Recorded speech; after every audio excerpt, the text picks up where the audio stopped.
মাঝরাতে লাজুর ঘনিষ্ঠ হওয়ার চেষ্টা করলো সুদেব, কিন্তু সুদেব কাছে আসতেই লাজু তাকে ধাক্কা মেরে দূরে সরিয়ে দিল। পুরোটা জানতে ভিডিওতে লাইক দিয়ে চ্যানেলটা সাবস্ক্রাইব করে দেখতে থাকুন।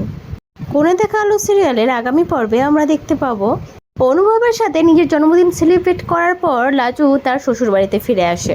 কিন্তু শ্বশুরবাড়িতে ফিরে আসার সঙ্গে সঙ্গেই সুদেব অনুভবকে জড়িয়ে নানা রকম বাজে কথা বলতে থাকে। লাজুকে বলতে থাকে, তুই তো কালকে অনুভবের সাথে প্রেম করছিলি, অনুভব দাদার সাথে ঘুরে বেরিয়েছিস, তাই তো, তাই জন্য কালকে আসিসনি। না হলে তোর তো এমন কোনো ইম্পর্টেন্ট কাজ থাকার কথা নয়, তোর তো কলেজ কবেই ছুটি হয়ে গেছে। লাজু সুদেবের এইসব কথা শুনে প্রচণ্ড রেগে যায়, প্রচণ্ড রেগে সুদেবের দিকে তাকিয়ে থাকে। তারপরে সুদেবকে বলতে থাকে, আমি তোমাকে আগেও বলেছি ওই লোকটাকে জড়িয়ে তুমি কোনো বাজে কথা বলবে না। তুমি যদি আর একবার বাজে কথা বলেছো ওই লোকটাকে নিয়ে, তাহলে কিন্তু আমি এই মুহূর্তে এইখান থেকে বেরিয়ে যাব, আর জীবনে এখানে আসবো না, তোমার সাথে ঘর করবো না আমি আর। লাজু রেগে যাওয়ায় সুদেব কিছুটা শান্ত হয়ে যায়, আর কিছু বলে না লাজুকে। তারপরে রাতের দিকে পড়াশোনা শেষ করে লাজু ঘুমোতে যাওয়ার সময় সুদেব লাজুর ঘনিষ্ঠ হওয়ার চেষ্টা করে, তার কাছাকাছি আসার চেষ্টা করে।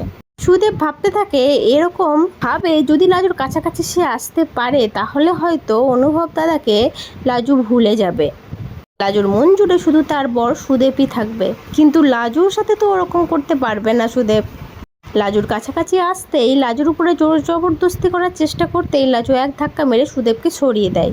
তারপরে বলতে থাকে, ছি তুমি এত খারাপ, আমি জানতুম না তো, তোমাকে তো বলেছি এসব এখন করবে না তুমি আমার সাথে, কেন জোর জবরদস্তি করো তুমি আমার সাথে, এরকম করলে আর কিন্তু আমি এখানে কখনো আসবো না। এই বলে লাজু ঘর থেকে বেরিয়ে যায়।